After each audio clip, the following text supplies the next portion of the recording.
السلام علیکم ورحمۃ اللہ تعالی وبرکاتہ۔ آج ہم بات کرتے ہیں قبر میں موت کے بعد کیا کیا ہوتا ہے، اس سب کے بارے میں۔ تو آپ سے گزارش ہے کہ ویڈیو کو اسکیپ نہ کریں بلکہ ویڈیو کو پورا دیکھیں۔ سب سے پہلے بات کر لیتے ہیں موت کیا چیز ہے۔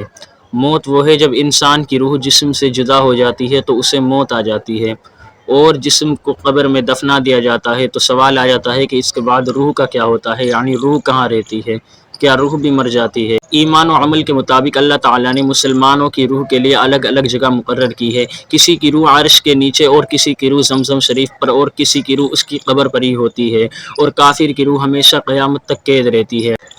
اور جسم کو قبر میں دفنا دیا جاتا ہے، اور قبر جسم کو دباتی ہے۔ اگر مسلمان کا جسم ہے تو اس کو اس طرح دباتی ہے جس طرح ایک ماں اپنے بچے کو دباتی ہے، اور اگر کافر کا جسم ہے تو اس کو اس طرح دباتی ہے کہ اس کی پسلیاں ادھر سے ادھر ہو جاتی ہیں۔ تو اس کے بعد جب لوگ مٹی دے کر چلے جاتے ہیں تو اس کے بعد قبر میں دو فرشتے آتے ہیں جن کا نام ہوتا ہے منکر نکیر، جن کا ڈراؤنا چہرہ ہوتا ہے، کالا شریر، اور آنکھیں موٹی موٹی ہوتی ہیں، جن کے دانت بہت بڑے بڑے ہوتے ہیں، اور بال سر سے لے کر پاؤں تک ہوتے ہیں، اور وہ ان دانتوں سے زمین کو چیرتے ہوئے آتے ہیں اور مردے کو جھنجھوڑ کر کھڑا کرتے ہیں، اور یہ تین سوال کرتے ہیں: من رب کا، یعنی تیرا رب کون ہے؟ ما دین کا، یعنی تیرا دین کیا ہے؟ اور تیسرا سوال، اور ہمارے نبی حضور صلی اللہ تعالی علیہ وسلم ادھر موجود ہوتے ہیں تو تیسرا سوال ان کے بارے میں کرتے ہیں: ما کنت تقول فی ھذا الرجل، ان کے بارے میں تو کیا کہتا ہے؟ اگر مردہ مسلمان ہوگا تو وہ جواب دے گا: ربی اللہ، میرا رب اللہ ہے،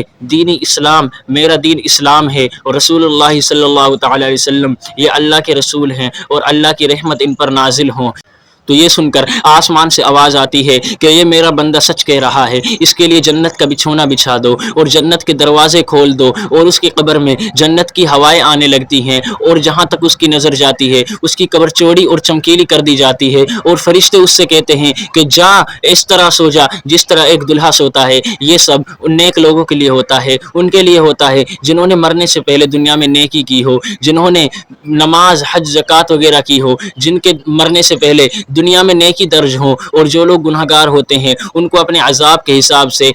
ان کو اپنے گناہوں کے حساب سے عذاب دیا جاتا ہے، اور پھر بعد میں ایصال ثواب اور اللہ تعالیٰ کی مہربانی سے ان کو بخش دیا جاتا ہے، اور پھر سکون ہی سکون ہوتا ہے۔ اور اب بات آتی ہے کہ کافر کا کیا ہوتا ہے۔ کافر ان تین سوالوں کو سن کر جواب دیتا ہے: افسوس ہے کہ مجھے تو کچھ معلوم نہیں ہے۔ تو آسمان سے آواز آتی ہے کہ یہ جھوٹا ہے، اور یہ جھوٹا ہے، اس کے لیے جہنم کا بچھونا بچھا دو، اور جہنم کے دروازے کھول دو، اور جہنم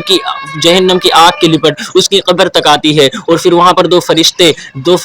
حاضر ہوتے ہیں جو عذاب دیتے ہیں، اور ان کے ہاتھ میں بڑے بڑے ہتھوڑے ہوتے ہیں جس سے اس کو مارتے ہیں، اور سیانپ بچھو وغیرہ اس کو کاٹتے رہتے ہیں، اور قیامت تک اس پر طرح طرح کا عذاب کیا جاتا ہے۔ تو حضرات، میری گزارش ہے کہ دنیا میں رہ کر زیادہ سے زیادہ قبر کی تیاری کریں، کیونکہ وہاں پر دنیا کا کوئی کام نہیں آئے گا، بلکہ کام آئے گی تو نماز کام آئے گی، کام آئے گی تو زکوٰۃ کام آئے گی، کام آئے گا تو حج کام آئے گا، آپ نے جو نیکیاں کی ہوں گی وہ وہاں پر کام آئے گی۔